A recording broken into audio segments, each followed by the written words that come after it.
Hello, and welcome to an intro to Anthro with two humans. I'm human number one, John McCray.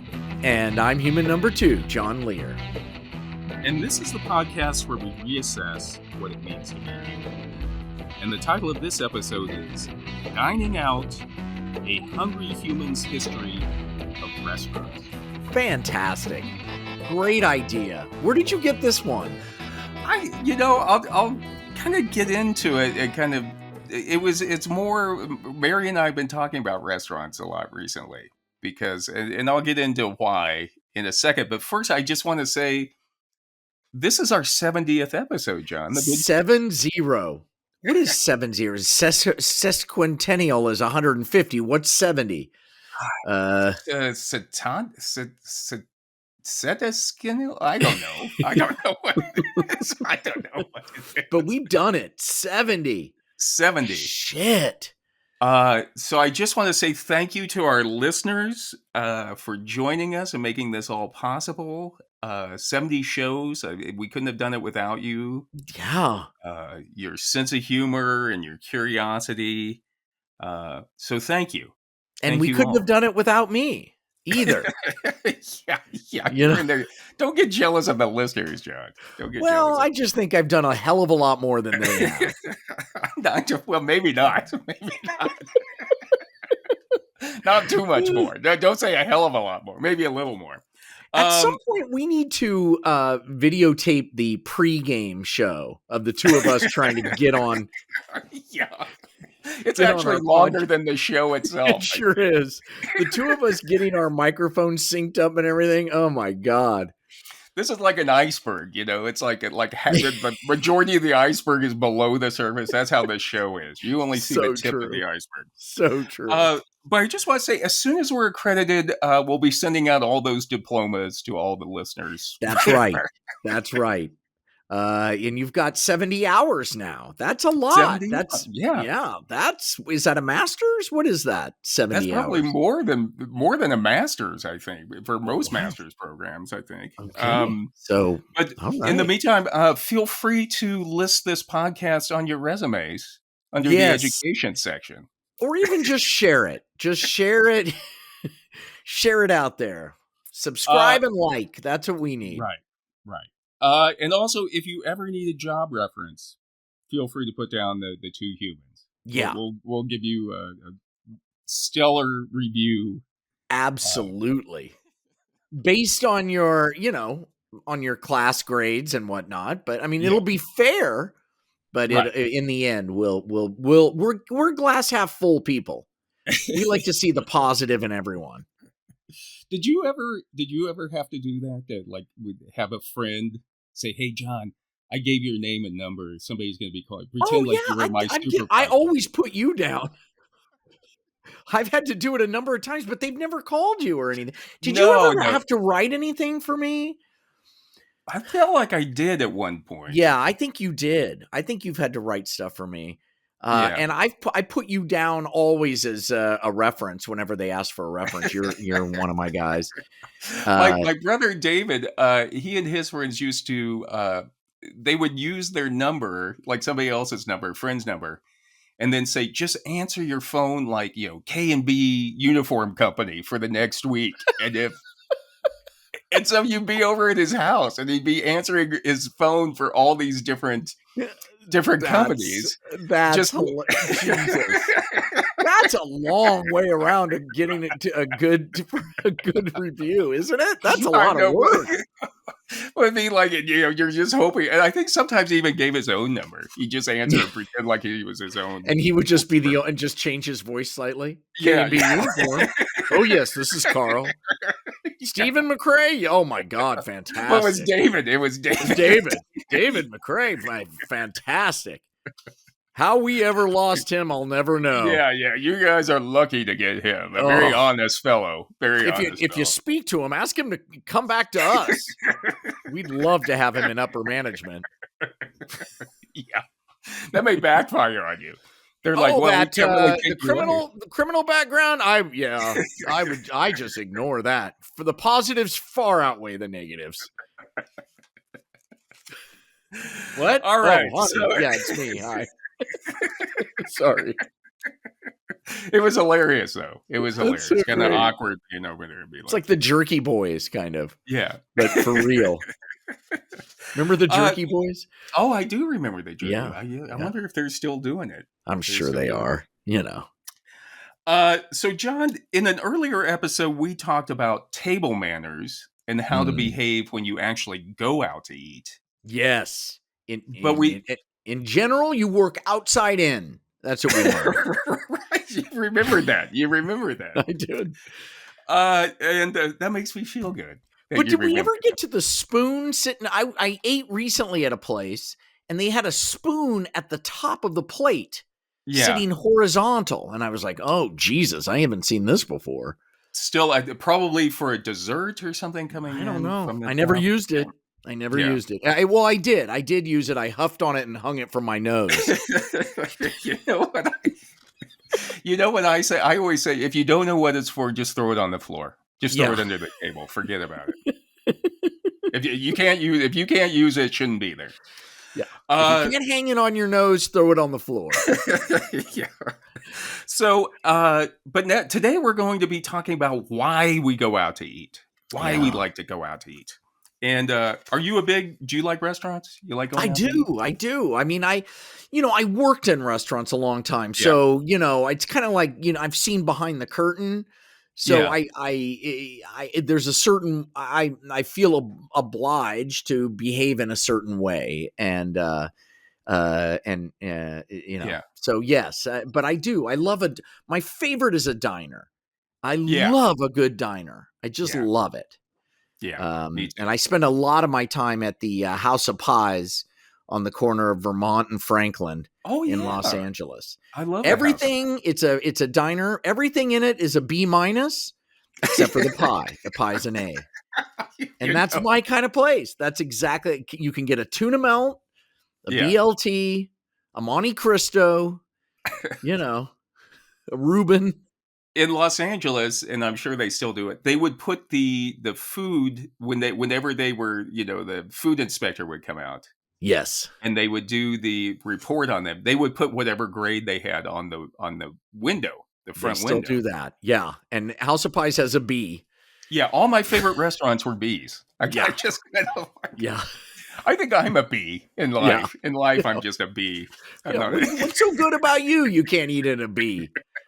You need a little dirt and I don't know. It's something that's going right. on there. It's like a good barbecue place. They leave that carbon which on the walls, and that makes it taste good. I'm sure it gives us cancer too, but that's how I want to go. I want to go just filled with you have lung cancer, but it's all from barbecue. That's right. You want to live forever? Okay, fine. But recently you were asking, how did we get to this episode? And Mary and I, it's the beginning of the year. We're coming up on the beginning of the year. For our new listeners, Mary's your wife. My wife, Mary, and I have been talking about our New Year's resolutions, and we've been talking about maybe not eating out so much, or maybe not ordering in so much. Okay. Yeah. And you know how it is at the end of the day, you've been working, you're kind of tired, and you're just like, I don't feel like cooking. Let's just order DoorDash or Grubhub or something. Just have something. Absolutely. I mean, what do you have left? You don't drink. I know. You don't smoke. I know. There's not much. I mean, it's like, it's like ordering in and masturbation and caffeine. That's all you got left. Well, one of those is cheaper than the other. I'll say what's boy, is that true. And the thing is, no matter what we say, well, just get something cheap, and you can get some fried rice, some crab wontons, or crab rangoon, some egg rolls, and some egg drop soup, and next thing you know, it's $100. Yeah, you know what I mean. Yep. That's right. They get you on those delivery charges too. I man. know. Jesus. And then do you tip on the charge? Is it or the tax and everything? I do, just because I can't figure it out. It's too hard to look at. Yeah, I just do 20% on the gross. Yeah, that's what I do too. Too much, but whatever. And next thing you know, I've been there. I've been the guy bringing the stuff. So, Well, that's the whole thing. I mean, we were no matter what we order, it always comes out to be. We could order like 2 peanut butter and jelly And it's going sandwiches, to be and it would, $100. yeah, by all Going to the be a C tips and note. everything. Yeah. And then I'm like, well, you know, at that point, it's like I got to work extra hours just to pay off this meal. You know, Well, but we used to, but you and I used to drink and smoke and do drugs. We do that on a Yeah. weekend. Yeah. I don't see, but the thing is, it's when you're sober, you realize how Now much you you're realize spending. how stupid you are. I Yeah. know. So, That's so true. back then, it didn't bother you so much. Right. You know what I mean? So, God, ignorance is bliss. yeah. Now I complain about like spending money on groceries to keep me alive. But I want to spend that. That's so true. Spend that in God cigarettes damn, and Pete, booze. Bill. And, We're spending too much on gas. Well, turn it down. Turn it down. turn it off. Put some socks on. We'll sleep in the car. It'll be cheap. So anyway, I thought maybe doing a little research and talking about restaurants would help Yeah. dull the pain of not going out to eat or ordering. Okay. And Yeah. and so we'll see how that works. We'll see Yeah. if Mary catches on. Okay. Which every time she wants to go out to eat, I pull out William Sitwell's book, The Restaurant: A 2,000-Year History of Dining Out, and start reading a chapter on it until. All right, I'll just go make some pasta. Yeah. Just spaghetti and butter again tonight. But researching this episode, I found it was very difficult to locate academic and scientific articles about why people want to go out to eat. Well, because isn't it itself? I mean, it seems pretty obvious. It's easier, Yeah, and it's fun. mm-hmm. Like you don't have to clean up or shop, and cook, and it's fun to go out with people. I think that's it's the socializing seems to be a big part of it. Yes, yes. Now I don't even like that. I just want to be by myself in a sushi place. Oh, that's my favorite. Sushi place. Just sushi by myself. I Really? love it. I've done that a few times and it's fantastic. I highly recommend it.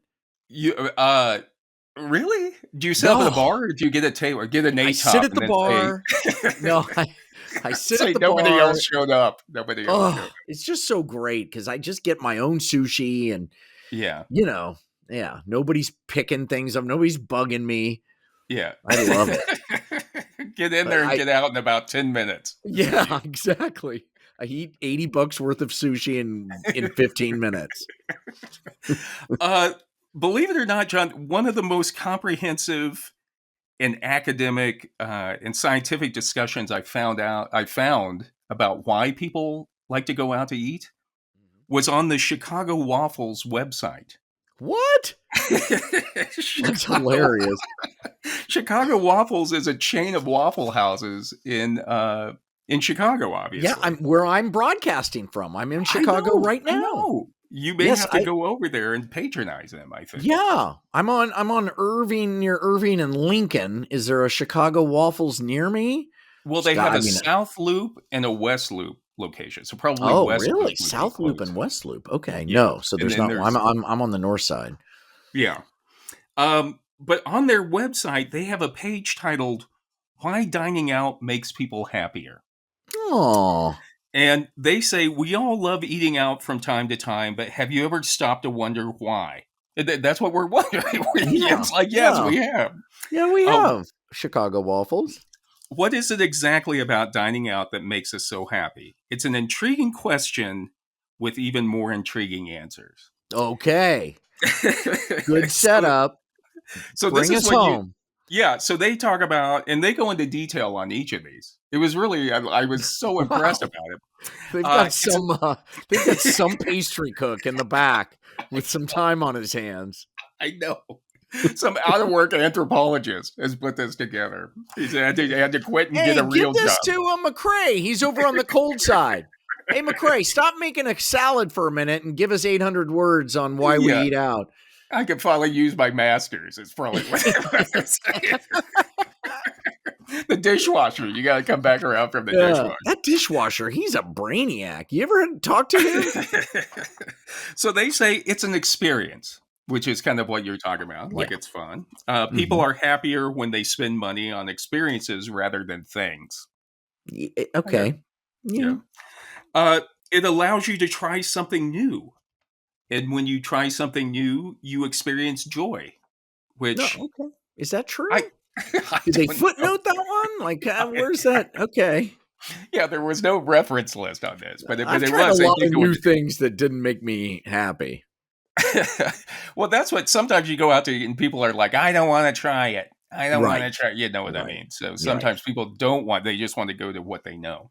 Yes. Uh, Yeah. and then this is what you were saying, it allows you to socialize, which is Yes. like you go out a lot of times, let's meet for dinner, we'll go out and Yeah. we'll sit around and talk. Yeah. They also say it gets you out of the house. Oh, okay. That's true. And they're saying, so getting out and interacting with others is important. It makes us happier and healthier. Yeah. Okay. I How think does it make us healthier? Okay. I guess like just mental health. mental Mental health. health. Okay. Yeah. Okay. And then Chicago Waffles says it's all about the food. We are hardwired to love food, so of course, eating out brings a certain level of happiness. What do they mean hardwired? Well, I mean, this like is we need food, right? right. They're talking Okay. about evolutionary brain theory. Jesus. God So they damn. say when we get to associate this love for food with a new experience, our bodies react in a very strong manner, firing dopamine producing neurons. Jesus, this is from the Dopamine. waffle side? They're into dopamine? That's what I was saying. Dopamine and the release of other neurotransmitters are linked to pleasure, and that's what we feel when we eat foods that taste good. Okay, this is AI. It's got to be AI, right? I don't know. AI, give me 1,000 words on why we go out to eat. And they just cut and pasted it. And maybe, but I'm just like, this is a Waffle House talking about neurotransmitters Jesus and Christ. evolutionary brain theory. I'm like, God. this has to You, be at least the like official waffle of the, National unbelievable. Institute of Well, Sciences or something. waffles are in a grid pattern. And if you stare into that grid, everything's there. That's math. That's the fabric of the universe inside that waffle.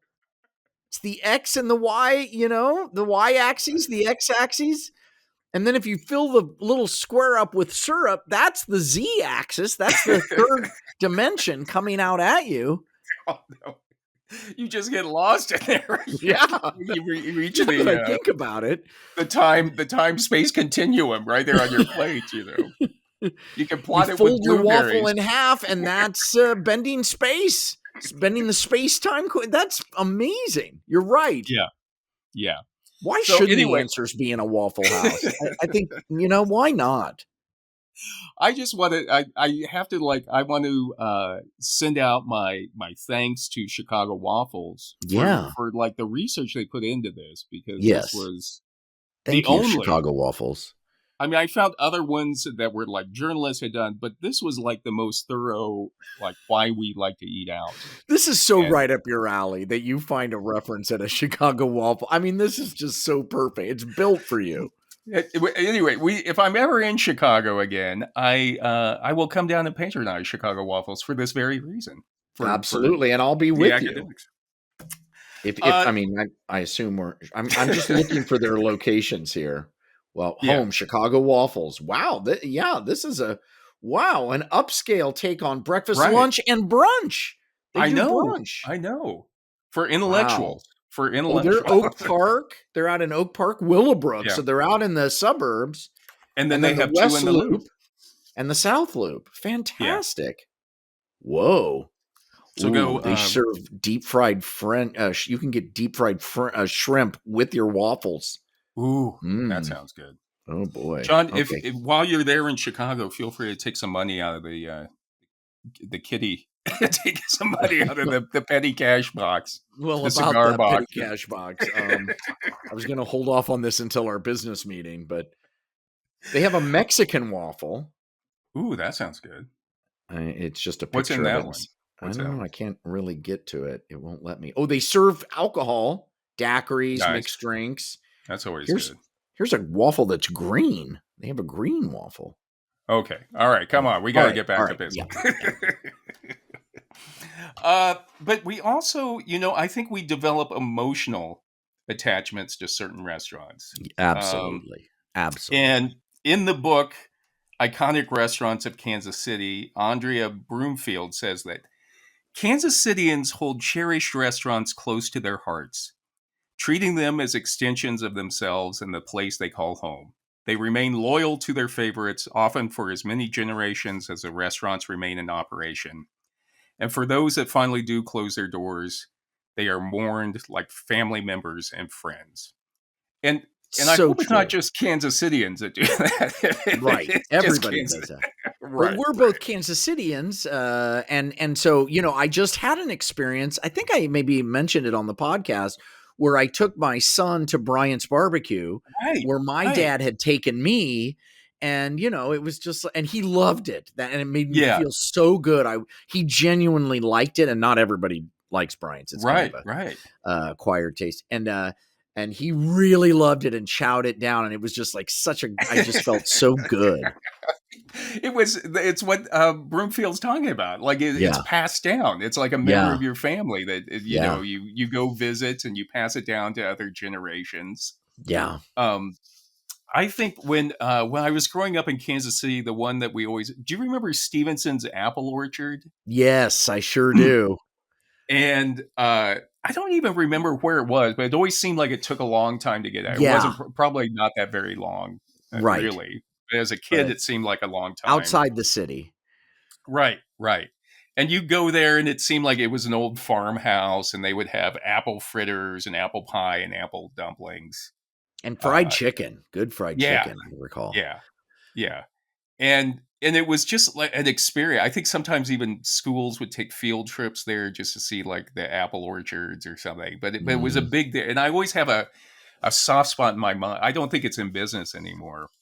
But Stevenson's Apple Orchard used to always be like that. Was like we get so excited the day that we were going out there. Usually when people right. were in from out of town, like Right. my grandparents or somebody, we would take out there.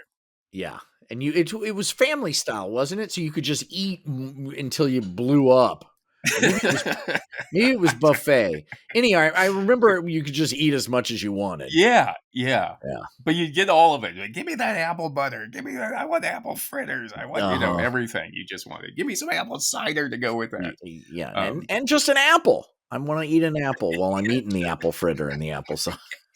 just get a cut apple, applesauce. And apple cider to wash it all down. You come out of there just hating apples at the end. You're just like, I never want to eat another apple again. Uh, but today, John, we're going to be talking about the history of eating out. Okay. And again, this was one, a lot of these topics, they seem obvious when we first start, like, oh, what do I care about eating out? Or what's going to be interesting about that? And then once you scratch the surface, you begin to see like this really complex history. Right. And so we're going to see how we got to the point where I'm paying $100 for for like $1 worth of rice and noodles to be thrown on my porch. Okay. So as I've mentioned it already, William Sitwell's book, The Restaurant: A 2,000-Year History of Dining Out, is a great book if you're looking for the history of eating out. And Sitwell says the history of eating out is a story of politics, of terror, or courage, of madness, of luck, of innovation, of art, of love, and of quiet, earnest endeavor. Jesus, Sitwell. Yeah, He's really throwing it out there. I know. Like once you get God that, damn. you're like, all right, you got my All right, attention. Sitwell. You got my attention. And he continues, intended or not, restaurants have been instruments and symbols of transformation. They can signpost both the decline and success of a nation or indeed an empire. I wonder what $100 cup of rice thrown on your doorstep indicates. I have a feeling that's not on the way up. Yeah. I don't think so either. But I think he's right that, if you look at our eating habits and the types of restaurants that are popular at certain times and our dining trends, they seem to be a reflection of our culture and our society at large. So if Mhm. you look at during the 70s, when people had to say it was hard to make ends meet, and people had to start working two jobs, Wait, isn't women that how it had is to. now? Yeah, well, it's still the same way, but I'm saying beginning in the 70s, Yeah, the and then 70s you were yeah. well you saw the growth of like fast food restaurants then. Yeah. Yeah. Of beginning in the 70s where like both parents were working, they didn't have enough Mhm. time to like make a meal at the end of the day, so yeah, okay, Mhm. we just got to get our food Yep. and just And eat it do in the car. rice-a-roni every night. Yeah, yeah. You gotta throw an Arby's in there. You gotta throw a Mickey D's in there. Something to Do you shake it guys up. do you get fast food a lot, or did Not you get fast food? really. I mean, I do when I'm on the road, every now and then, because sometimes that's all there is. It's very Mhm. hard to eat well on the road. Yeah, But and I mean, when we tour domestically, but or airports and that kind of stuff. But not really. My kids don't really like it, and really, really. yeah, it's Yeah, weird. Like yeah, I'll sneak off to get a quarter pounder on my own. I'm eating. Now that I think about it, I'm eating alone a lot. yeah. I'm either at the sushi place or I'm at Mickey D's. Do you eat? Do you go inside or just eat it in your car? Hell no, I eat it in my car. I Yeah, well, listen. see, Yeah, that's what I'm saying. I think yeah, it's kind of emblematic of how society has changed that yeah, we're yeah. um It's true. and and then I think, beginning in the early 2000s with the electronic age where people were spending more time on their computers or on their phones, and then you saw Mhm. the rise of like the online food delivery Yeah, services. for sure. And now we've got the robots. We've got those little carts. Do you guys have Oh those? yeah. Those No, not robot yet. carts? Oh, they're all over LA. They're the Are they craziest really? thing. Yeah. You'll just see this little wagon go driving by down the sidewalk, taking somebody's Wow. delivery to there. Soon that's going to get it. A little Yeah. cart, robot cart comes up and vomits your meal onto your onto your patio, and that's your, you know. How do they get it? Do they have like a semi truck or like a big truck mothership that takes them out to the neighborhood, or is I it? think the reason I think no, I think they have little hubs that charge Yeah. them up, and and then they go to the restaurant and they pick up the food, and then they go to the house and they go back to the hub. See, So weird. yeah, I think that again that eating habit or that restaurant habit that we have is again a reflection of how we are now. It's like we don't want to go out. No. We all are having our own experience, Yeah. and we don't even want to interact with anybody. No. You know what I mean? We just want a No. robot to bring it up and put it on our porch and get the hell Well, out of there. I mean, the age of robots is now. It's happening Yeah, before our very eyes. I mean, yeah. all over LA are driverless cars. All Wow, over. wow. All over. I mean, all over. And I was down by LAX and I drove by this little parking lot of driverless cars that pull in there, park, and charge themselves and then leave to go pick Wow. up people. Wow. There Wow. wasn't a human there. Yeah. The equivalent in New Mexico is just somebody, the driverless car is just somebody being asleep behind the wheel. Just speeding down the highway, completely passed out with no, They've it's a got a driverless. bungee cord Yeah, it's a to keep the driverless steering wheel car. straight, and they've just got the cruise control with a brick on it. You just see them with their head back and mouth open, just snoring away. Everybody's always like, God, I'll never do that. Can you believe these Yeah. driverless cars? And I'm like, have you looked at the numbers of how we're doing out there? It's Yeah. not, it's the number one killer. Yeah, I think We I crash was into thinking each about other. it, especially coming up on like New Year's Eve or something, or around the Yeah. holidays, like less DUIs. Just call it driverless car. Yeah. You know, We have lost our permission. We're all that old guy, grandpa, who's got to have his license yeah, taken away. And we yeah. deserve it. We're all on the phones all the time. We deserve it. You ever think about hopping on one of those little food robots and just catching a ride somewhere? It's so just, crazy. just And they seeing have like, these lights on the front that blink, so it looks yeah, kind of yeah. anthropomorphic. It's just weird. It's so weird. Can you take a photo of one and say Yeah, we'll yeah, I'll post it get a on the photo. website next Yep, time you get one? I sure as hell will. But again, like we've been saying, it's our restaurants are a reflection of our culture, of our Yes. society at a certain time. Yeah. And for example, Sitwell states that the English writer and essayist Samuel Johnson wrote in the 1790s, "There is nothing which has been yet been contrived by man, by which so much happiness is produced, as by a good tavern or inn." Okay. Well, he's never had heroin, first of all. But what about sex? I mean, oh, I contrived by know. man. Okay. Yeah, I mean, contrived by man. really? That guy sounds like the type of people that I just annoy the fuck out of me. You know, people who like put their nose down their wine glass and spin it around like Yeah, foodies. yeah, Ugh. I went to a dinner recently, not too long ago, where it was like a set menu. This guy's a foodie, right? And he invites a group of 10 of us to this dinner, yeah, and he doesn't pick up the tab. So he invites us all. He designs the menu, and then we all get little boxes set at yeah, our desk. I mean, at our plate with our yeah, bill in it. It yeah. was like $800. Right. He probably padded it a little bit, like with the restaurant, like, "Hey, Yeah, he put in a probably little had. You're extra." right. He probably had a side deal with the restaurant. And I He don't ate for drink, free. so I'm paying for Yeah. everybody's wine. God, But that pissed me off. but didn't you I could see what, Johnson say didn't you when you were drinking, didn't you love a good bar? Like, to go into a Yes. tavern and just, like, Yeah. smoke you go in there with, like, early morning Yeah. 10 and stay in a.m. there until it's dark, you know what I mean? Until, True. like, the sun has come down. Yeah, it's Uh, true. I used to love it. I loved, like, the smoke, I loved all the Me people too. in there, and I you were love dive so bars. I love yeah. the crappier the better.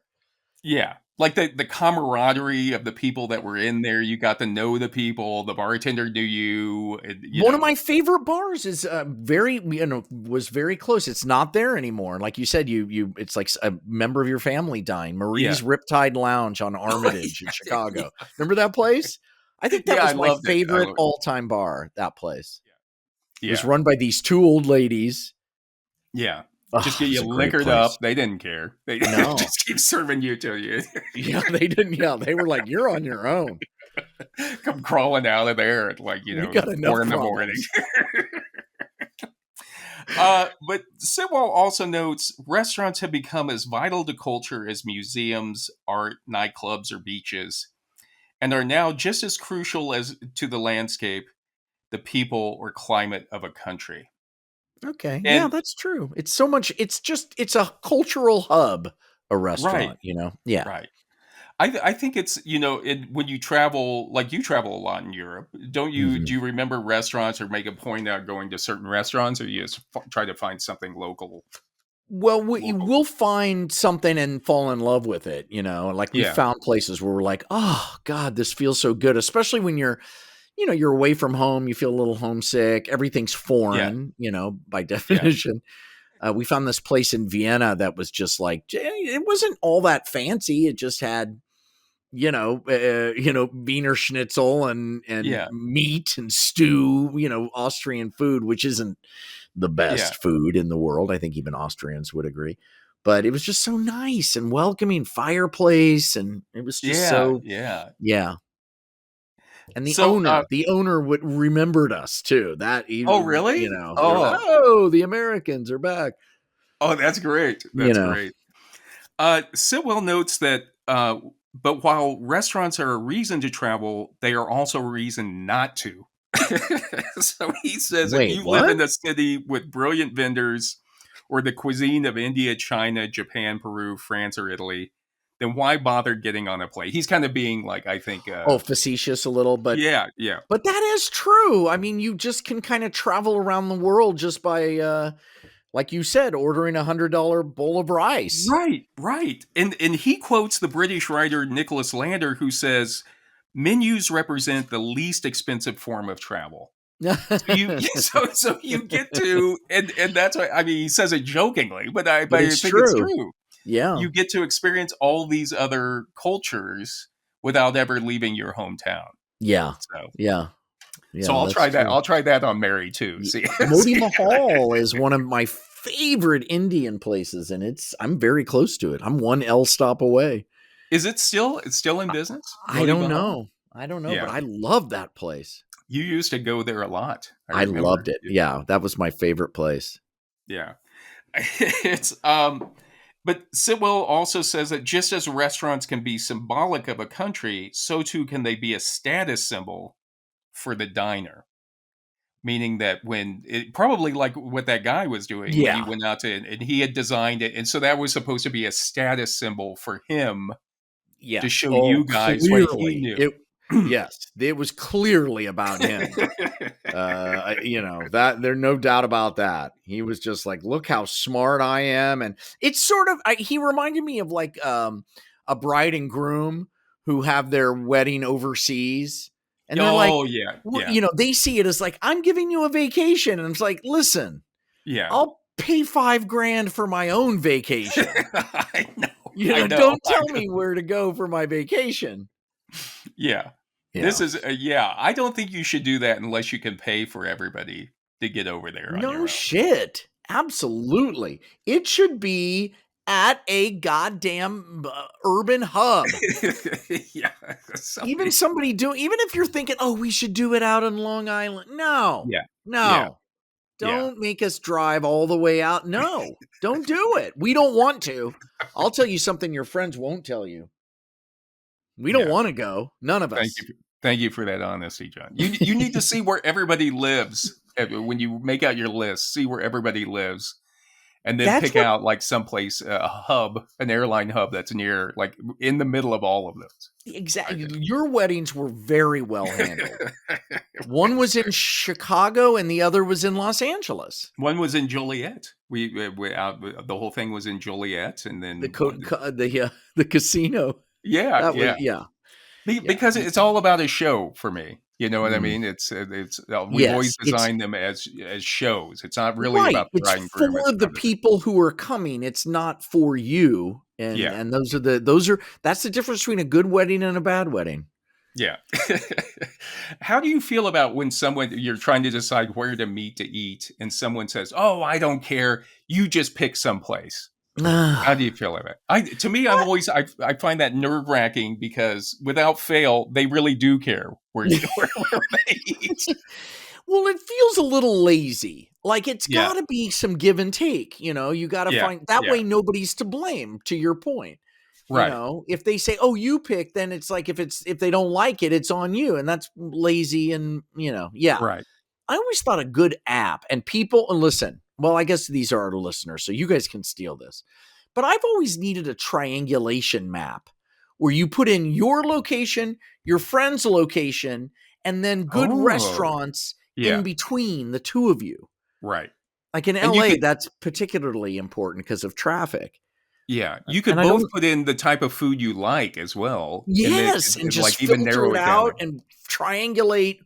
Well, this one's a 9-minute drive for you. It's an 18-minute drive for me, but that would be good. I'd like that. That's a great. Mm-hmm. Don't give that one away. Well, it's too late. I mean, I guess I could go back and edit it out, but just music. There'll be music for like over us. You know what a great app idea would be?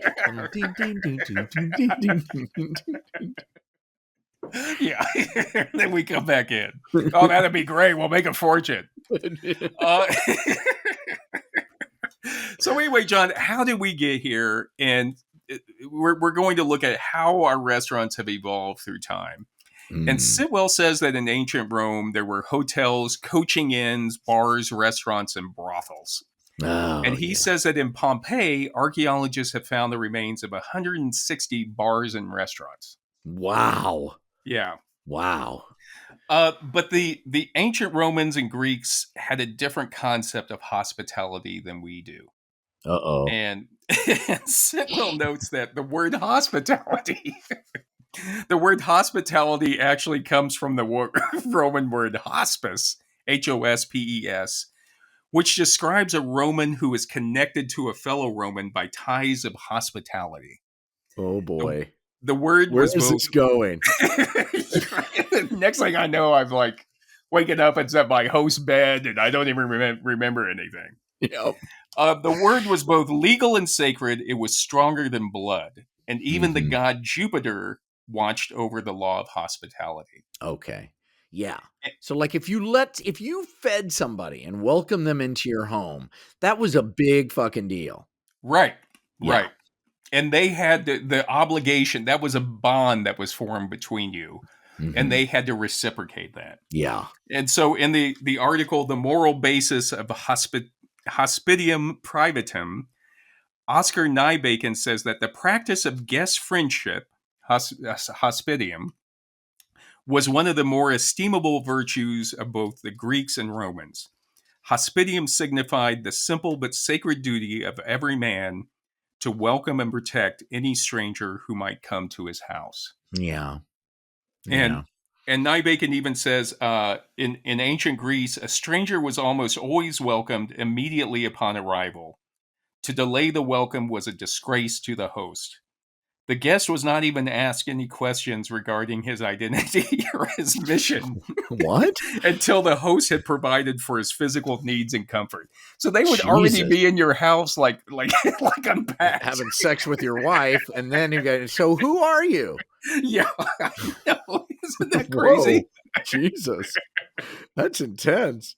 Yeah, I mean, it seems like you would ask. Like, I'm all for it, like being hospitable, but it seems like you would ask that before you let them in. You Yeah. know, like, I'm hospitable as hell, but I need to see your ID yeah, and run a quick background check. like who do you know? Like, Yeah, who wait. told you? How do you know my name, first of Yeah, all? like who told you to come here? You know, okay, come on in. But again, it's like for a lot of the ancient Romans and Greeks, if you were well connected, you had been hospitable to other people. You really didn't need a restaurant.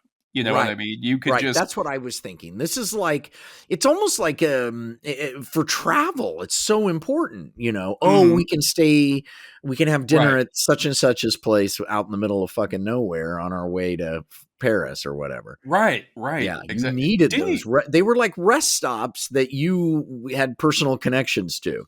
Right, but if those people showed up at your place, You better you let them had in. yeah, you Yeah. had to do the same thing. It Yeah. wasn't just one way. You used to have a lot of people staying at your place in LA, if I remember Yes. correctly. Yeah. Yeah, That we still do. It's a very open house. We're that house. And it's not me. It's my wife Jennifer. She's the one who did it cuz I'm not like, I don't know. I mean, yeah, we always had people there, but it's still to this day like Hudson's band was just the entire. I'll wake up in the morning and there'll be like yeah. eight musicians sleeping all over my house. And I'm not kidding. I'm not, 8 is the number, or Yeah, 10. And my daughter would bring home all of our house was always the place where you could be, where yeah. everybody could come. Yeah. My favorite experience with that at your place is I was up in your at your house, like working on my computer one time, and a woman came in and like, "Hey, what are you working on?" And I mentioned what I was working on. She kind of looked over my shoulders, like, "Oh, okay, all right." And then she walked off, and after she went, I was like, "That was Bianca Jagger." You That hadn't is even true. mentioned. You hadn't Bianca even mentioned. Jagger lived at our house for like 6 months. Like 6 months. And I had to kick Hospitium. her out Oh, no. Oh, no. because she had all this essential oil stuff. And when Jennifer got Yeah, pregnant, Jennifer was like, I can't. yeah. And yeah. So Bianca and I had to have a talk. Oh no! Did she Yeah. reciprocate? Did you like ever go to New York and like show up at No, her? never did. We never got our side of but just having people freak out like you going, hey, wait, was Bianca Jagger in your Yeah, kitchen yeah. in a robe making scrambled eggs? You're like, yeah, It was just the strangest thing. It was it really was. in the Ottoman Empire. One of the ways you could eat out back in the old days was just to hang out around the Sultan's palace around meal times. Someone Really? says. And Huh. what the Sultan would do, it was kind of a symbol of his generosity and his magnificence that like they would bring out extra food to the people living around the palace. Wow. So he would have really like fine dining, but then his Right. cooks would bring out like, hey, here's some some Yeah. sandwiches for you guys. Yeah. And in England, Sitwell says, before 1400, dining out was simply not a thing. It did not exist. Yeah. And that's because Londoners ate all their meals in their houses with families or friends. Yeah. And also what you would also do at that time would be you could go to religious institutes or like monasteries and stuff, and they would also offer food to travelers at that time. Wow. And so there's a Buddhist temple in LA or outside of LA that does that. Like they offer daily meals, or they used to daily free meals. And the what's the Hare Krishnas? The Hare Krishna Oh, temples. do they do You that could too? always get a vegetarian meal there in Venice. There were a lot of Hare Krishnas in Venice. Right. So but you was could that always sort of idea that it was like a service or like something for people, like part of their religious service to others? Yeah. Well, I mean, the Shabbat dinner that Jews offer is all about family, friends, and having your door open to the person who needs it. And really? Yeah. It's supposed to be.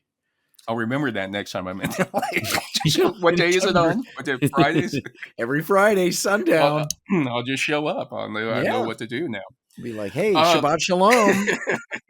This guy guys is are hungry. having dinner. Yeah, what are we having? I brought Just a load shrimp up. platter wrapped in bacon. Sitwell says that in medieval England there were cook shops, but as medieval history professor Martha Carlin says, none of these served full sit-down restaurant-style meals to the general public. Okay. So, and most people at that time in England before the 1400s, they didn't have it was so hard to live that most of the time they couldn't afford like having a real a real house with a pot and chairs and tables.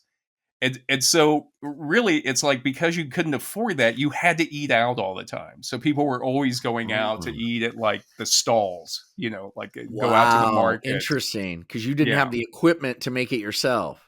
Right. Jesus Christ. You didn't have a pot to piss in or cook in, I guess you could say. Amazing. And then it was when they kind of established Westminster being the place for Parliament in the 1400s, kind of the permanent place for Parliament. And when all the politicians started staying in the area and lawyers and like the clerks and everything, then they had to start coming up with some public eating houses for all of the those. Earl of Sandwich came right in. That's when he stuck it. Here you go. What? Yeah, you hold the bread. Shit. No, I don't get it. I can't do it. I can't hold. Yes, it's inside there. It doesn't work. It doesn't work. How do you do that? Well, you use a knife. Yeah. People just keep dropping it in their laps. It doesn't work. I don't get it. I don't like it. But one of the biggest things that happened for restaurants in the evolution of restaurants was the French Revolution. Really? And what happened during the French Revolution is all the aristocrats got executed. They were guillotined. Their heads were all chopped off. Right. The guillotine. Right. Which is a good lesson to you 1%ers out there. No. Put the music back over that. We'll have to put the music over that too. Make sure you say, let's distribute the wealth. It's good for everybody. But what happened is when all of those aristocrats were executed, it put all of their chefs, their private chefs and servants out of business. Yeah, that's out of work. Amazing. That's amazing. And so one example Sitwell describes is the story of Gabriel Charles Doyen, who was the private chef to Marie Antoinette. Oh, I love it when you speak French. After Marie Antoinette was executed, Doyen he went to the revolutionary government and he filed a complaint saying that he needed back pay and he also needed a new job. Okay? Wow, like a true Frenchman. Yeah. Wasn't Marie Antoinette the one who said, let them eat cake? Right. Did she mean, was she talking to her saying, let them eat cake? Like that was her signal to her chef to open up a business. yeah, like maybe there is some people. I guess she said like let them eat brioche or something, let them eat bread or something, and there's different ways you could have interpreted that. Some people say maybe she was just kind of saying like, well, let them feed them, you know what I mean? Or other people are saying she was being like, ostentatious and saying like, to hell with them, if they're so upset. But anyway, Doyen, when he complained about it, the revolutionary government basically said like, well, you know what? There's no more need for you for your job. And so they executed him as well. No. So, yeah. They were Jesus. just like, we don't need you anymore. You're a monarchist. You're complaining that you need a new job. Damn. There's no monarch. There's no aristocrats here for you. You imagine being around that time? Jesus. It sounds awful. And this is an interesting statistic. Sitwell notes that on the day of the storming of the Bastille, it is estimated that there were some 2 million servants in France. With a total population of 28 million, that meant that 1 in every 12 men or women was in domestic service. Yeah. Wow. So, and now what are they supposed to do? Right. So a lot of these out of work servants and chefs came to Paris looking for work. And when they did, they decided to open up a restaurant and to start serving because that's the only thing that they knew. Right. Makes sense. And so again, kind of thinking about restaurants being a reflection of the culture or the society, whatever is going on, it's like that's what happened. You had all these really qualified butlers and servers and chefs looking for work. And so they just they started opening up restaurants. And the other thing that they did a lot of takeout for aristocrats that were in prison waiting to be executed. Oh, really? Yeah. That's so funny. So they were like, as you were in there for like a year, waiting for your trial and waiting for your head to be cut off, they would order out to these restaurants and have the food brought into them. So that's amazing. It's funny you say that because look, I'm being brought some pea soup with bread right now. Oh, nice. Yeah, there you go. I can't eat. Look, it's Susan Messing, our guest. She was a guest on episode number. It's like a homecoming. It's like a homecoming episode. Good to see you, Mr. McCray. You too. Susan, can you tell how has your life changed since you've been on this show? I am stopped by every podcast fan within a neighborhood or two, at least. I mean, people come up to me. They're like, I heard your voice and even seen your face. And I was like, which one? Like where? Like at the Annoyance or something? No. Intro to Anthro. Yeah. Intro to Anthro with two humans. Well, happy holidays to you. You too. Thank you for being on our show. It was one of my favorite episodes, and hopefully we'll see you in person. Yes, we will. Hopefully we'll see you in person sometime. Yes, please. So. Yes. 2025. All right. Happy holidays. There you go. Susan Messing. Master improviser. Our only guest so far. The best guest we've ever had on this show. Without a doubt. So just to give you an idea of the growth of restaurants, Sitwell notes that in 1789, there were about 50 restaurants in Paris. Okay. And 10 years later, there were 500. Wow. Yeah. So all of these guys. The French Revolution was the best thing that ever happened to restaurant. Without that, we wouldn't have restaurants. It in a way, it did lead to us having our sit-down restaurants as we know them today. And now French restaurants are the gold standard. Right. And then in the 1820s, when the aristocrats had returned to Paris, restaurants were then fashionable. And Sitwell says many restaurants took inspiration from Marie Antoine Carême, who was a cook in the private sector. And Carême is kind of like a famous innovator for cuisine. And one of the things that Sitwell notes is that Carême made a distinction between like home cooking and professional cooking. Okay. And so one of the things that Carême is noted for, he not only codified French cuisine, he also, the things that we probably know him for is he's the guy that came up with the really tall hat, the chef's hat, the really? toque. Yeah. What did it do? What I purpose does it serve? I don't know. I knew you were going to ask that, but I didn't. I mean, I've always wondered that. Like, it had to come from something, but I guess it was just like a bishop. Like, I'm the bishop of cooking. Like, what? Yeah, maybe like the stand out in the kitchen, like who's Well, in charge. here's one odd thing about that hat. It looks remarkably similar to those little white booties they put on chicken legs or turkey legs when they the French. Yeah. Is there some connection? I've always I wondered. don't know. I'll have to research that some more. I had a feeling you would ask about that. Really? Yeah, I should just trust my instinct. But when I would dig a little deeper, he also popularized the double-breasted white jacket for chefs. Yeah. Oh, I wore one of those. Did you? Yeah, when I cooked at JB Winberry's in Chicago, circa 1989. 90. That's hilarious. During the hottest summer ever recorded in Chicago. Oh. Well, you were my roommate, along with a rabbit and a woman and her child. Yeah, it was awful. And just my sweaty, girlfriend.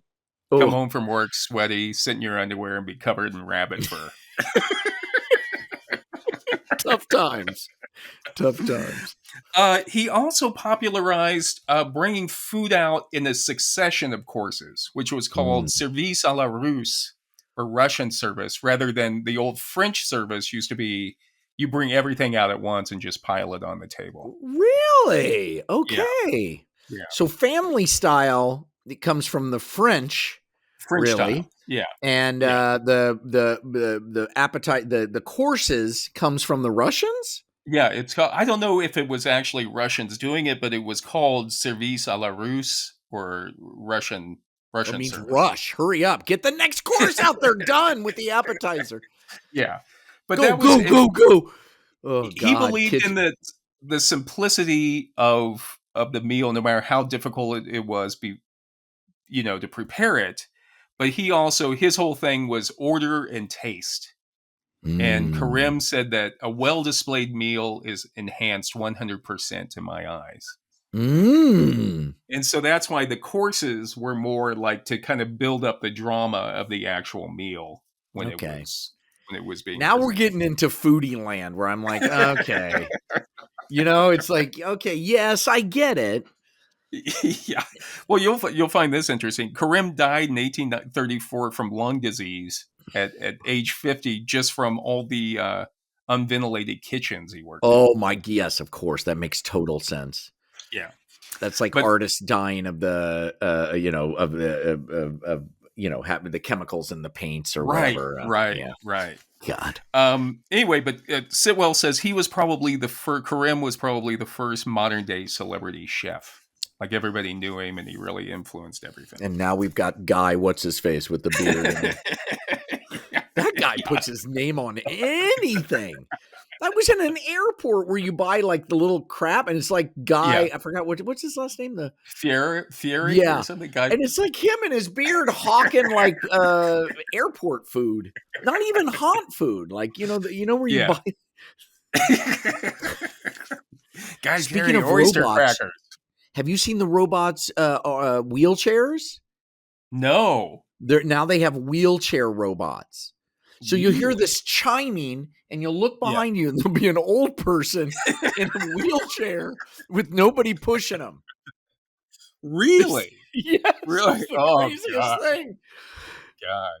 You could just, they should have a robot just come to you, like Grandpa needs to go somewhere. Just come to your house. You just sit in your chair. The robot comes pick you up from your house. It drives you out to the airport, loads you onto a wheelchair, and just takes you immediately to the plane. We are literally 5 minutes away from that. Like we really are. Yeah, I believe it. We have an episode coming up on the singularity. Yes. Is that our next episode? No, we have our next one is on pottery, just to give you guys a little teasery. Yeah, because I was thinking it might be good to mention our next episode so that people have any questions about it or any things that might fuel you might be interesting. Yeah, send it on. Send it on. So we have pottery coming up, and then we have the singularity coming up, which is what you're Oh, talking about. yeah, that's right up my alley. uh, Here in America, restaurants, in the article Out to Eat, The Emergence and Evolution of the Restaurant in 19th Century New York City, Cindy Lobel says that beginning in the 1820s, eating houses proliferated throughout New York City. These early restaurants catered mainly to the business crowds seeking a cheap midday meal. And they emerged alongside and contrasted with the opulent dining rooms contained within the city's luxury hotels. Wait, you And couldn't bring Lobel, your lunchbox? I mean, well, you could, but the thing is, the reason they proliferated is as New York City grew, people started to be farther away from downtown where they lived, and so right. it was harder for them to Get away. well, they used to go home for lunch. A lot of Right. people would go home for lunch and have that Right. big midday meal at home and then come back to work. Right. But as New York City grew, then they started to need, we have to stay downtown. Right. We can't go home anymore. Right. And so that's where you had the growth of like restaurants serving like midday meals downtown in New York City. Wow. It's some of the other places that you had in New York at the time were oyster cellars and saloons, ice cream parlors and ladies' restaurants, fine dining establishments modeled on the Parisian example, which we've talked about, grog shops, and cheap and nasty eating houses. Ooh, that sounds good. Yeah. Cheap and nasty eating establishments, eating houses. Right. So what happened is, it's most people in New York at that time, because New York really grew. In 1835, New York's population was 270,000 people. And by 1860, it was 800,000. Wow. In 20 years. Yeah. 30 and so, but what Lobel says is that the housing stock didn't keep up with it. Right. So most of or almost everybody that lived in New York, or a large part of them, were renters, boarders, or hotel dwellers. And so, and another thing that people would do, they'd have the boarding house resident. You don't really hear about the boarding house anymore. No, you don't. The house I live in LA was a boarding house in the 40s. Was it really? Yeah, that's why it's all. The house is beautiful, but it's all twisty, turny, weird configurations. Like you can get lost in my house. Wow, that's funny. It's so maze-like. Yeah. Yeah, and usually what they would do, probably at that place too, is mostly young single men who worked as clerks down in the business district in New York. Right.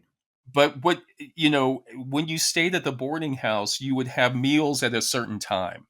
Right. So all the boarders would have to come sit down and eat. The owner, the manager would bring out the food, and you'd all sit around. And you see that a lot in the old movies or something, like The Lodgers. Hello, Mrs. Dawson. Yeah. Like, or somebody like, oh, that the new boarder, he's so eccentric or whatever, he comes down. But the thing is, when New York got big and people started to having to commute longer, then they couldn't go home to that boarding house anymore. And so they would just stay down and have their meals downtown. And that also helped the business district grow, or commerce grow. Right. Because then people had to work longer. Right. Because they couldn't take off for these long lunches to go home. You know what I mean? Yeah.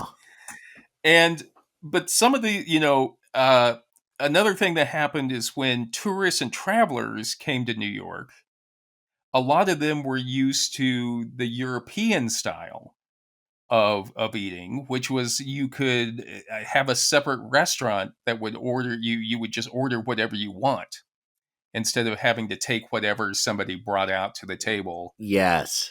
You know what I mean? Yeah. And so the restaurant, what was great about the restaurant, or what people liked about it, is that, first of all, you could go in at any time. You didn't have to, it was open from certain hours to certain hours. Right.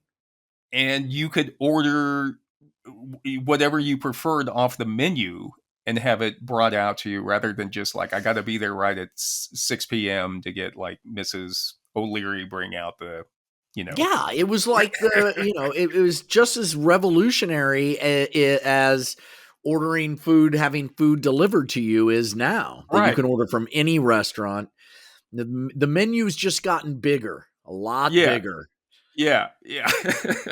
And so what usually hotels, they called with the idea of having, you have to be there at a certain time at the hotel and everyone served at once, was called the American plan.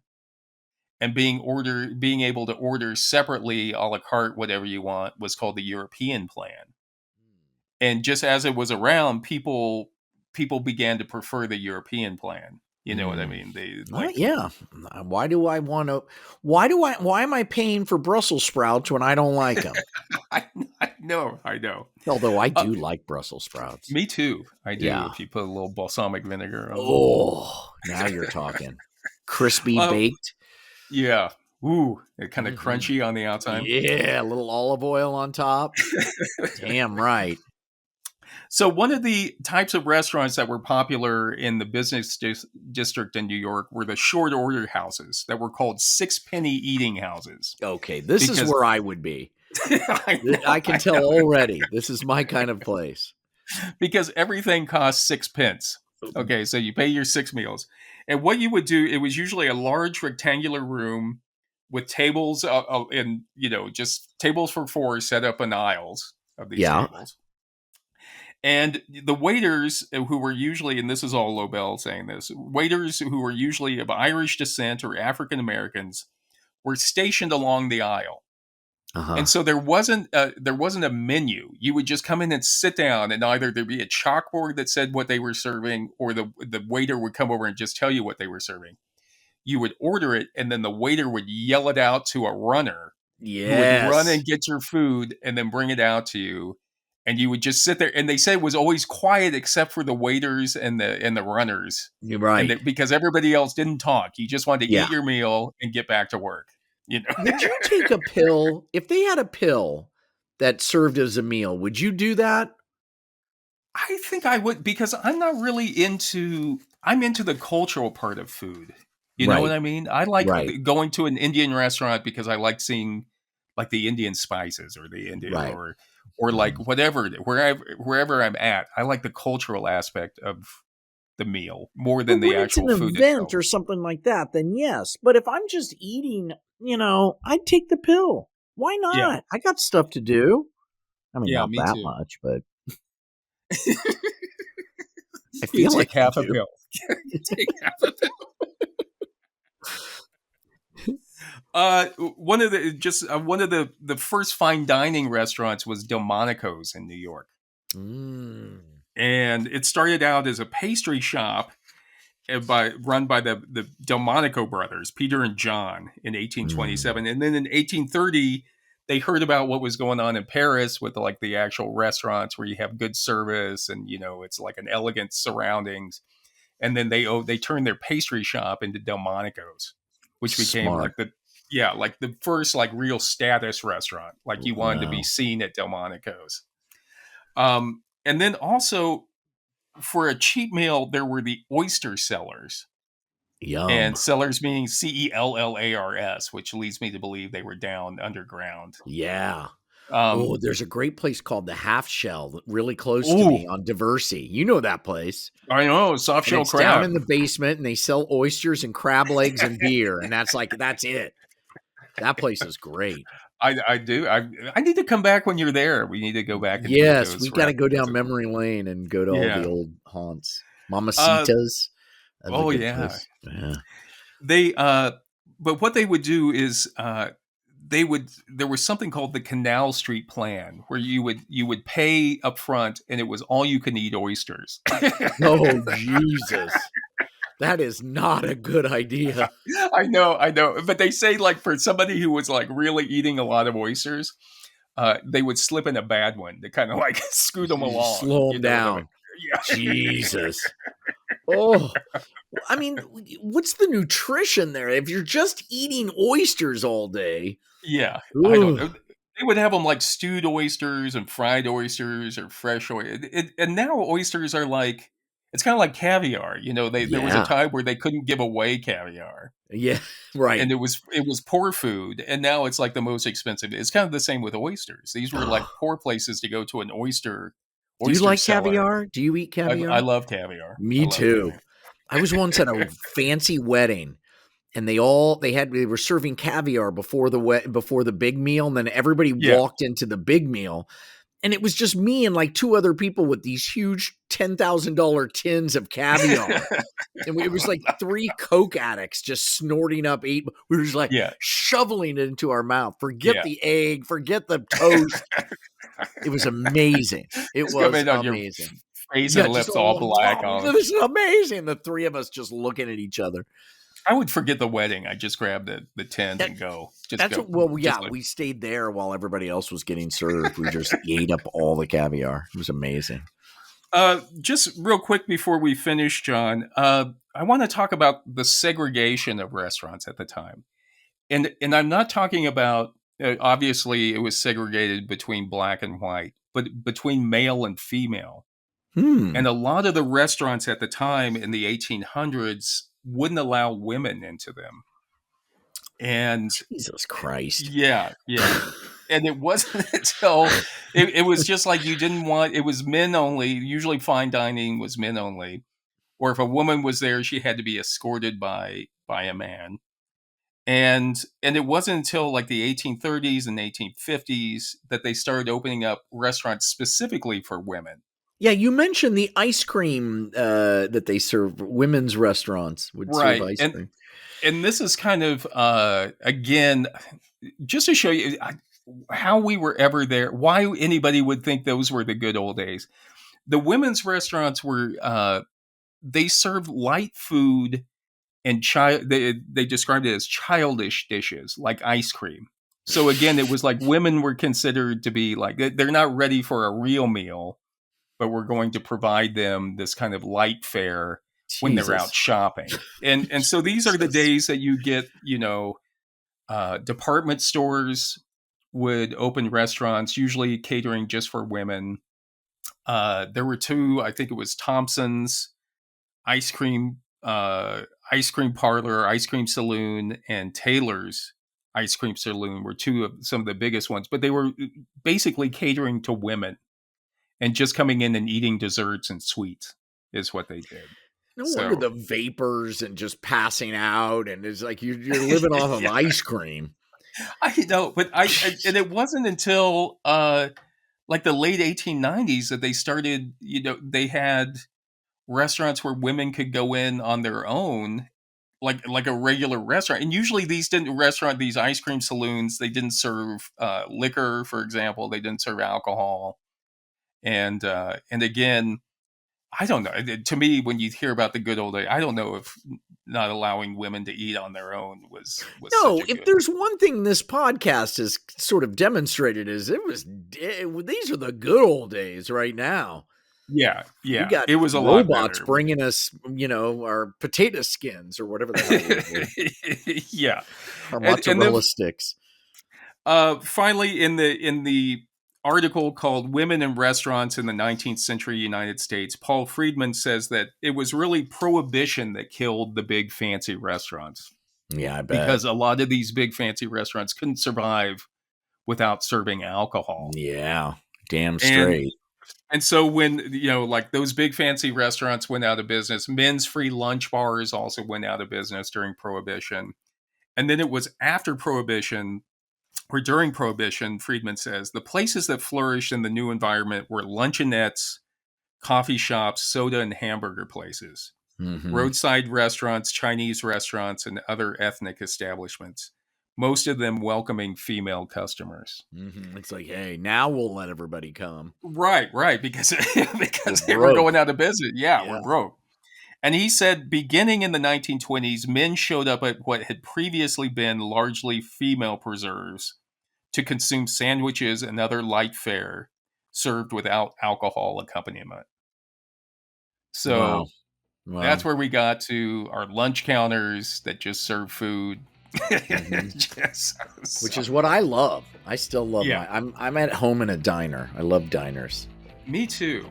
Yeah. I was thinking about that. There was nothing like going in a diner. It'd be cold in Chicago. Yes. You'd be out like at 3 a.m. coming home from the bars, and you'd see the lights all on, bright in the diner. The windows were all steamed up.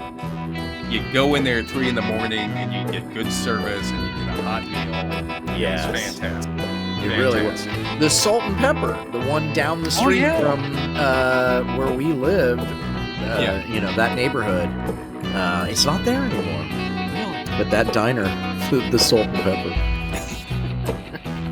So, and I want to say, at some point, I want to do a specific episode on ethnic restaurants. Yeah. Like Chinese restaurants, Italian restaurants, Indian. I thought maybe I could fit it in here. There's such a whole other history that's fascinating. I'm going to save that for you. Look, we have to fill up an infinity amount of podcasts. So the fact that you'll come back and dig into restaurants later, I think that's a fantastic idea. Yeah, we'll get back there. Anyway, John, I hope if that doesn't give you an idea of why we go to restaurants, it gives you something to think about when you're out at a restaurant and how our restaurants' habits are a reflection of what the current culture and society is doing. Absolutely. And of course, you know, always tip. Even if it's a bad, the tip is not a critique of the meat. Right. It's 20% no matter what. And then don't send stuff back. Just be careful about sending, and don't be a dick to your waiter. Why would you be a jerk to the person who's in control of your food? Don't do it. Don't do it. And remember what happened during the French Revolution. You're not an aristocrat. You're not a lord or lady. Just politely ask for whatever you need. Yes. And then if you don't like it, don't come back. Right. But in the, you know, oh my God, what people would do, the assholes, and I would just see what would happen behind the scenes. You don't want to know. Yeah. I know that it's the entitlement of the whole thing too. It's like, wait a second, you don't have to be here. No one's holding you here. You can leave. You know, you can get up and leave. The world would be a better place if everybody had to work at a restaurant for 6 months. I mean, it absolutely would. Forget the draft for 2 years. Forget military service. You have to go work in a restaurant for six months.